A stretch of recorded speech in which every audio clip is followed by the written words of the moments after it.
Welcome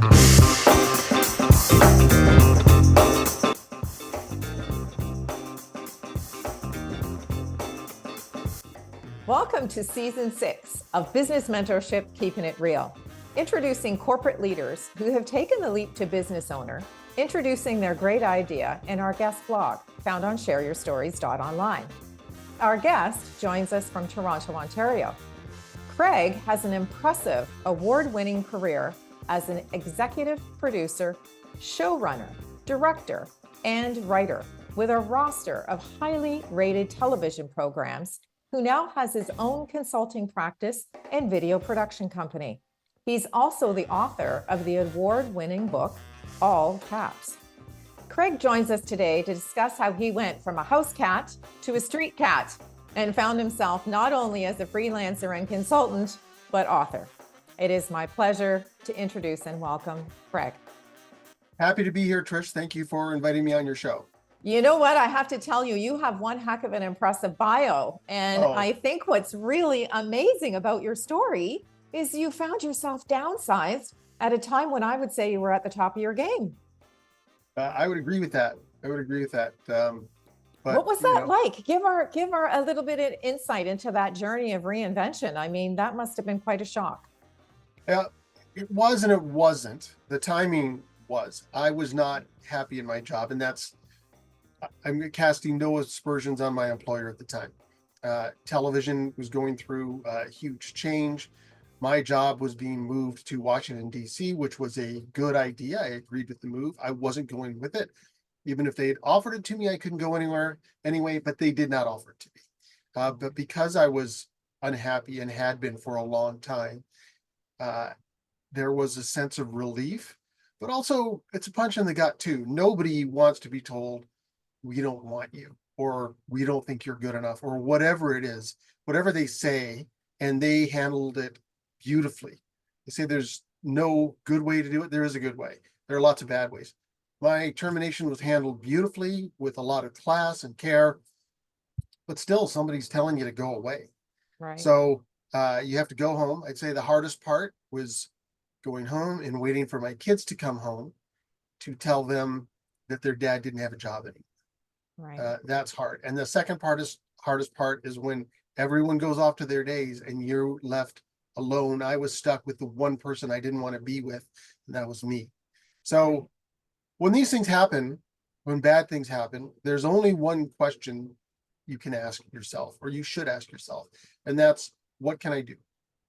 So that's what I did. I asked, what can I do? A lot of people told me to take time off. I'm not built that way. I felt like I was let out of a cage. So I decided to form my own company, Colbyvision, and go out there looking for work for myself to be my own boss. Right.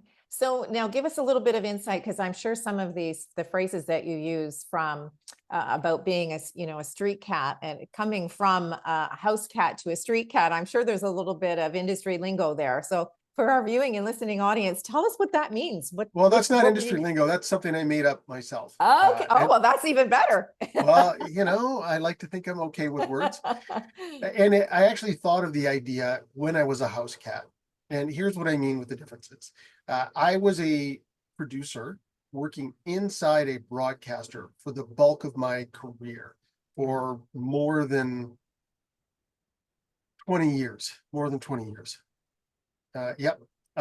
Almost 25 years, more than 25 years. And then we would bring in outside producers. Now, I had a certain sense of security by being inside a broadcaster with a regular paycheck. I didn't have to hustle for work. I had to manage the people who reported to me, and I had to please the people I reported to, but I wasn't out there hustling for work. And when there were problems, I could complain about it. When the freelancers came in, so I was a house cat. When the freelancers came in, there was a sense of purposeness and a sense of fierceness. Even though they would take anything that was thrown at them and smile and say it was okay, even if you knew it wasn't, and they would go to work and get it done. They did not have a safety net, and it showed. And I thought of them as the street cats. I always wondered how I would do as a street cat. And, I found out. Suddenly I went from house cat to street cat, where nobody has your back. There's no pension plan. There's no benefits. Of course, my wife had a job and she had benefits. And I'm Sure. in Canada, so we have a great social safety net. But still, It's eat what you scary. kill. Eat what you kill. Yeah. So it really came down to me. And for the first little while after I was let go at Blue Ant, I found a good amount of freelance work. I was hired within 6 weeks, did 2 seasons of a show for a big production company, was off for a little bit, which is normal in that business, and then was hired to work on 2 crime shows. Pretty steady work. I was hired to work on a show about trains, and I had work lined up to work on produce a 1 hour documentary to direct and write a 1 hour documentary about a luxury cruise. And it would be 17 days of shooting going from Argentina to Portugal. Wow. Yeah, pretty good gig. And Wow. then, well, here's what happened. The pandemic happened and it wiped out the cruise, and then it wiped out the show, and then it wiped out everyone at the production company. And all the places I had worked had either closed that division or gotten rid of everybody, and I had no contacts at all. And I knew at that time that anybody who was in production would be going with their tried and true and not taking a chance on someone else, which is Sure. really when I had to go into street cat mode and figure out how I was going to get people to know me and like me and hire me, which is most business people will know is the know, like, trust, right? Yeah. And so how did you do that? I mean, it's another part of the reinvention story, right? I mean, getting out and getting the work to start with is one bit of it, but then having to reinvent yourself again after the pandemic is a whole other part of the story. So one of the things that you said in your blog is you promoted yourself shamelessly. And I thought, you know what? That is so true, because as an entrepreneur, we forget. We sometimes think, oh, I can't do that. That's going to be too pushy, or, people are going to think I'm coming from the wrong place, or I'm too hungry, or whatever the case may be. But I love the fact that you said you do have to promote yourself shamelessly if you're going to be successful. Well, I occasionally will reach out to someone who is doing the same thing on LinkedIn and say, hey, we should know each other. And I went out for drinks with a gentleman named Dan Gladman. He's still in sports. I came from sports and still dabble in sports. So I wanted to sit down with him because he does a lot of work on LinkedIn. And the first thing I said to him was, I really like what you're doing on LinkedIn. And the first thing he said to me is, look, I don't want to do this. I do this because I have to do this. And I related to that. So I sat there in the basement when the pandemic hit and all my work was gone and the places I worked were gone. And I thought, what can I do? And I thought, well, I like to create content. People are sitting at home. A friend of mine suggested doing an interview show. I love interviewing. I taught interviewing. So I said I'm going to create a couple of podcasts to start with. I paid one of my favorite graphic artists to create some art for me. I hired the guy who does all the music for me, most of the music for me, to create some themes for me. I paid out of pocket for those things, and I created Narrative Drive Time, which was talking to storytellers about storytelling. I started with my friends and moved to more well-known people. I was trying to steal people's storytelling techniques in front of them so I could become better. I also created something called the Business Heroes to show people I could tell their business stories. And I was doing at least one of those a week for a while. I also, a little later in the summer, started a blog. I know I can write. I studied communications and English literature in university. I've written my entire career. I was nominated for the Canadian Screen Award for writing. I can write. It's on my skill set. So I started writing a blog, and they tell you to write about things that show your expertise. I wanted to write about values because I wanted people to know me and like me. When you know the know, like, trust, for those people who don't know it, you want people to know you before they can like you. They have to like you before they trust you. They have to trust you to some degree before they hire you. So I wanted to be hired by people with similar values. And I also wanted to shorten the know to like ratio. First, I wanted people to know me, and then I wanted to tighten that know to like as much as possible. And somebody once told me it takes 7 touches in 3 different mediums. So like a phone call, a Zoom call, an email, online post, that's 4 things. If you do it 7 times, then you move up. So I was trying to shorten that. I was trying to be known. And what those things did was all of those gave me something to promote all the time, which I did, which made me more known. It changed the conversations I had with people in the industry. People would tell me, wow, you're doing great. And I would not correct them. I, yeah, I am doing great. I wasn't making any money, but the stuff I was doing looked pretty good. And I also learned that people don't have to watch or read everything you're doing.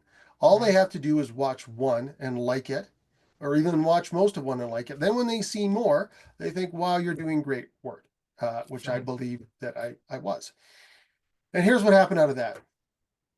I got a call from somebody I knew in university. We were friends on social media. We hadn't spoken to each other, hadn't heard his voice since the 80s. And he was working at the Aga Khan Museum and said, we need to do our fall fundraiser. It can't be in person. It needs to be online. It can't look Mhm. like a Zoom call. We need it to look like CNN. Can you do this? And I said, yes, I can do this. So I submitted a request for proposal and won, and created a 2-hour special for them all on my own. Well, I had help from people at the museum, but the production stuff was done on my own. I produced it all myself. And that we created a 2-hour show.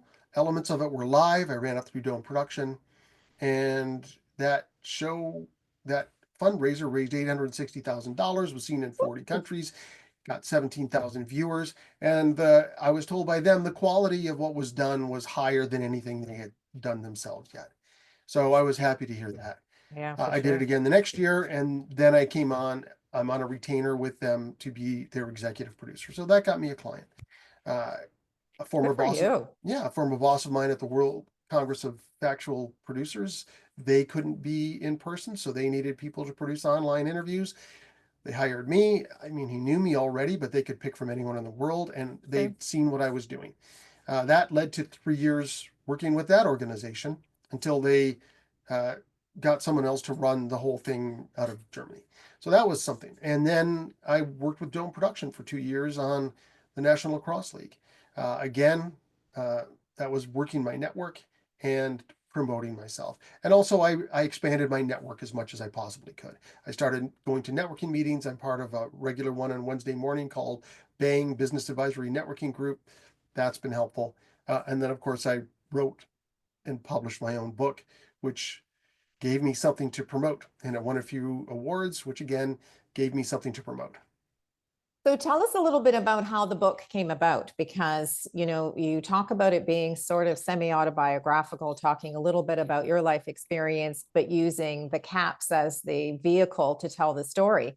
But our viewing and listening audience will know, because they've been watching this show for a while, that 98% of the North American public is interested in writing a book.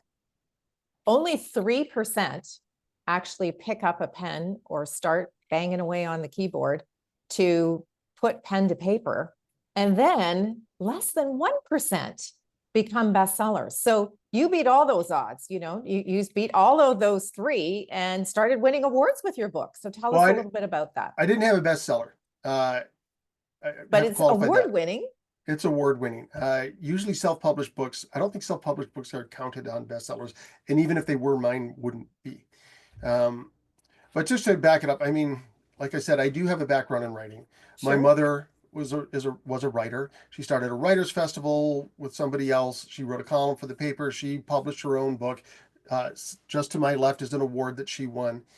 My younger brother is an opinions page editor for the Toronto Star. He had a best-selling book. He self-published his thing too. So writing's in the family. I have a natural advantage over people who don't know how to write and don't understand the process and methodology. But even given that, I did have an interesting experience that led to the first book, which was when the pandemic started and I was sitting right here trying to figure out what to What to do? do. To my right is two hanging racks of hats. I have acquired a number of hats. I didn't think I had a collection and I didn't know how many I had, but I decided, well, I've got all these hats. I'm gonna wear a different one every day till they lift the lockdown and we can all be together again. And I took a picture of it and put it on Facebook and explained what I was doing and invited people to share hats, and they did. Every day I would start the day by putting on a hat, and then people would share theirs, and this was a way to be connected when we were all apart. Sure. And then I started writing stories behind the hats, who I was with, where I got them, what they meant to me, stories associated with them. So now I was connected to my own history. Right. And, one of the things I realized is that a lot of my life is in these hats, not all of it. Right. Right. The that little project went on an embarrassingly long time. I started to think that nobody in the industry is going to be looking to hire me. I'm going to be the crazy hat guy because it ended after 125 days. Wow. Yeah, I was pretty embarrassed by the whole thing. Uh, and people were questioning what my wife was still doing with me and all of those things. But a funny thing happened when it was all over is a lot of people said they were sad that they weren't seeing these posts anymore. And these weren't people sharing, these were people just lurking. They hadn't even commented. My Sure. wife's cousin said it replaced the horoscope as the first thing she read during the day. And then my cousin, who is also a writer, said it should be a book. She posted this in one of the comments. And I said, no one's going to buy this book. And a bunch of people said, I would buy the book. I would buy the book. I would buy the book. And then my mother, who loved everything that went with being a writer. She loved the book publishing and the parties and everything that went with it, the launches. I knew she wanted that for me when she asked me to write the book. And I wasn't going to say no to my mom, especially at the age she was at. There wasn't much time left. I said, listen, if I can get the clearances to use all the hats because somebody else owns the copyrights to all those things, Sure. then I will write the book. And so I got permission from New Era Hat Company. 47 brand actually sent me hats and sponsored my webpage. NBA, NHL, Major League Baseball, the NFL, the CFL, companies I had worked at before that I had hats from. Basically, only two people either didn't respond or told me no. So, and I could replace those stories with other ones. So Sure. once I had permission, I wrote the book. Uh, I went through the process of having test readers look at it because it's a kind of a weird book. It's a memoir. It's not technically an autobiography. It's a memoir because it's individual stories, but it's stories from my life told Sure. through the hats. And it's a tricky thing to pull off to have each hat have a story and have all the stories add up to a bigger story. Anyway, I talked to one publisher. They didn't think it would sell. It wasn't for them, but I forced them into giving me more feedback. I think they thought they were being mean to me, but I wanted to get all the suck out of the book before I tried to sell it to people. Sure. And then I decided I was going to self-publish just because, the real goal of the book was to get it out while my mom was well enough to enjoy it. She Sure. was diagnosed with dementia during the writing of the book. Oh, And I I'm think sorry. I'm not sure if we made it in time or not. She got to attend everything, and I made sure we talked about her and all the events in Thunder Bay, where I grew up and she's from. Um, but she didn't enjoy it in the way that she would have in the past. You would And have I'm hoped. not sure she ever even completely read the book, although I know she was very proud of it. Well, I have to say that's a wonderful passion project to have, something that serendipity, you started to do something to make a connection and it ended up being really a legacy because it's really got such an amazing story behind the story of just writing the book. But one of the things that you mentioned that I would really like you to touch upon a little bit, because the whole issue of copyright, you mentioned that you needed to get permission.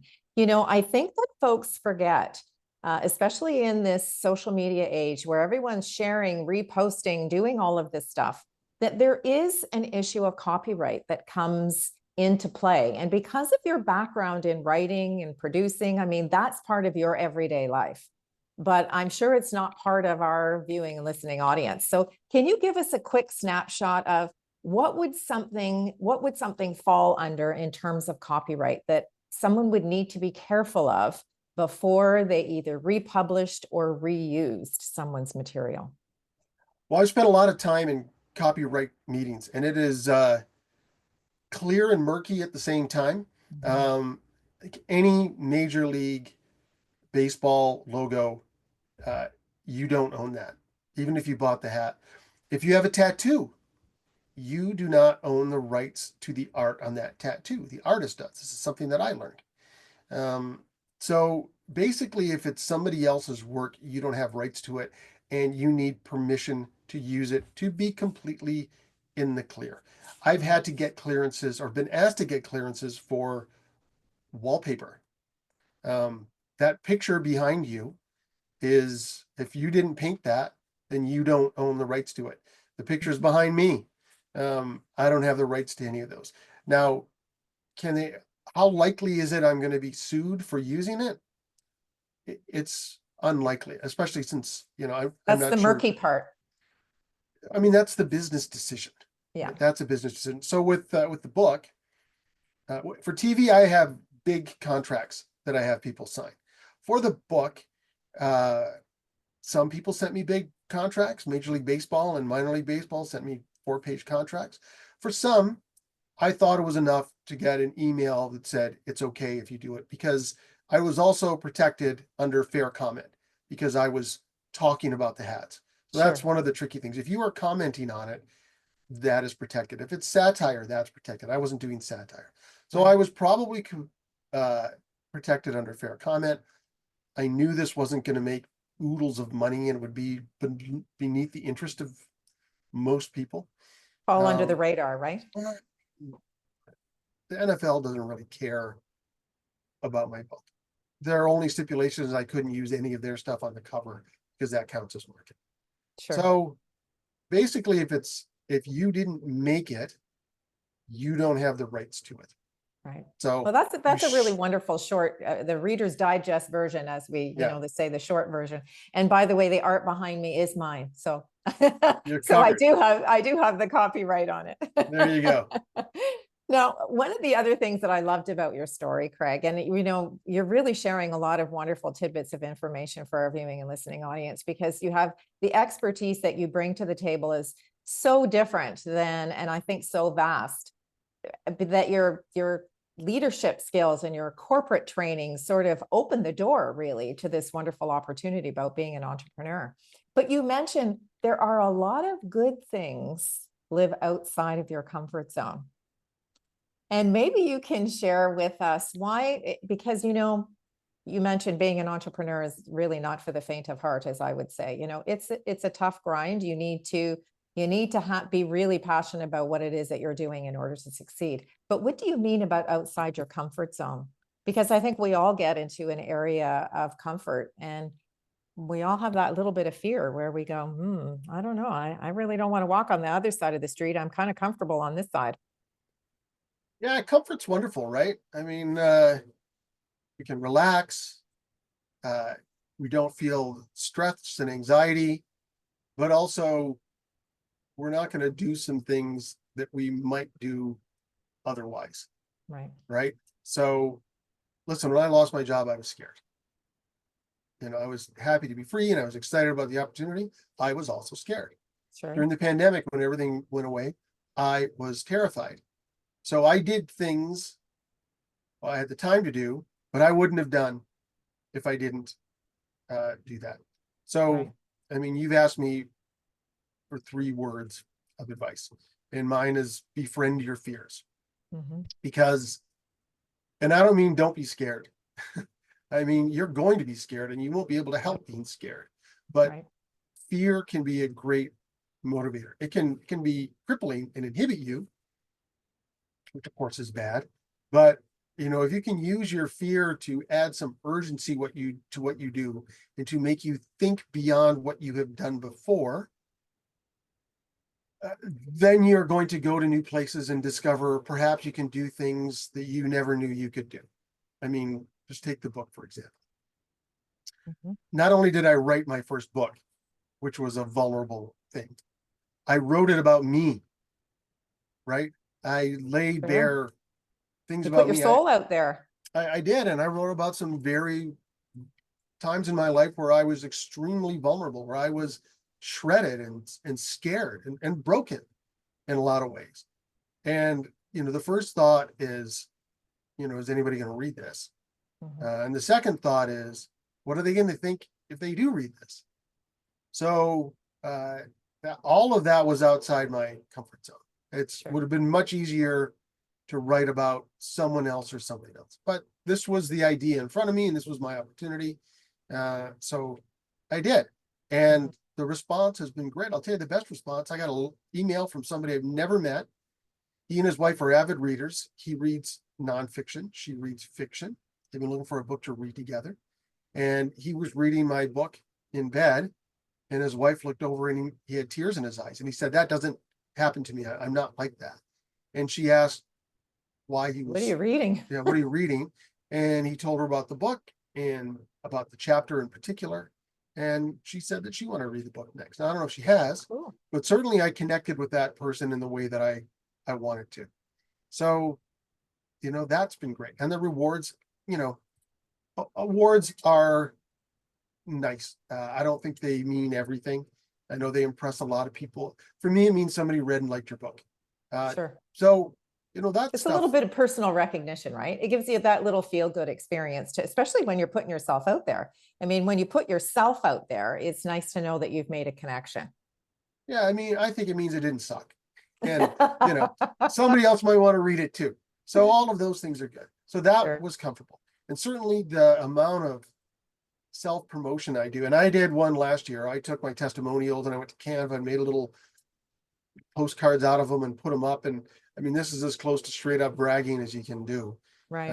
But some people said they liked it and it led to some work. Good So, for you. that's the one I thought was, oh my God, I'm being shameless here. People are just going to hate me. But, outside my comfort zone, And it and worked. you can't say anything better than it's led to work. So, Yeah, for sure. you just use that fear. Use that fear. Fear is your friend. Now, one of the things you've told us about your 3 words of advice. So I'm going to, in a final question for us to wrap up today, I'm going to ask you to maybe share a comment or two of advice for someone who may be listening to your story and thinking, wow, you know what? Maybe if this guy can do it, I can do it too, but they're still a little apprehensive to take the leap. Is there something that you can share that you would be able to say, yes, befriend your fears, but what's on the other side of that? What's on the other side of the fear, or what's on the other side of taking the What's action? on the other side of taking the action? You've got the fear, you've taken the action. What's the worst that could happen? Here's the thing. You don't know the worst that can happen, and you don't know the best that can happen. Right. But if you're doing it, it's probably because right now you're not satisfied. And look, what are we doing here? Like, what are we doing here at all in life? Do you want to not do things because you're scared? How are you going to feel about yourself? Right? I think it's worth taking some chances, if nothing else, by doing something uncomfortable and scary and taking a chance, you're going to feel more alive. That's And so I think true. there's just value in that. There's just value in that, and trying something and not really having expectations and seeing what you can learn from it, seeing what comes from it. There are going to be surprises out there. Things are going to come to you that you hadn't anticipated. Some may be good, some may be bad, but don't worry too much about the bad. There's bad things in life, and people who say mean things to you, really, it says more things about them than it does about you. That's so true. Is the popular saying these days, or maybe a little longer ago than these days, you're going to be a player or a hater. Right. Somebody once described somebody as a Barney Rubble. And I said, well, what does that mean? And they said that, Fred Flintstone is out there thinking of ideas and trying things and doing things and just taking chances to get ahead. And Barney Rubble just stands there and laughs at him. Do you want to be a Barney Rubble? I don't. And I don't think most people do either. So really, that's true. Take a chance and take a chance on yourself and try something new. And if you're bad at it, so what? Learn to get better. There's a great story about Quentin Tarantino. He made his first film and it was terrible, and he didn't release it, and he got a lot of feedback. But everything he learned from the first film went into Reservoir Dogs, which was a great film.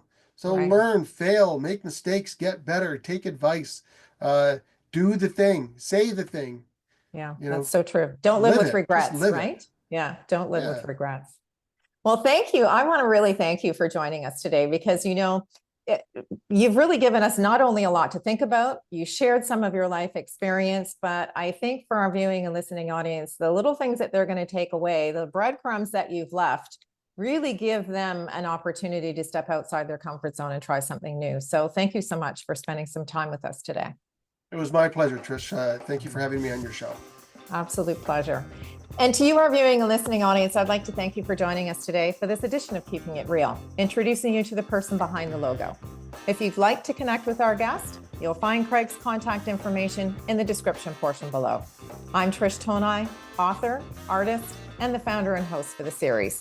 And we invite you to share your business story. Just visit our website, shareyourstories.online, and subscribe to our channel, Business Mentorship, Keeping It Real.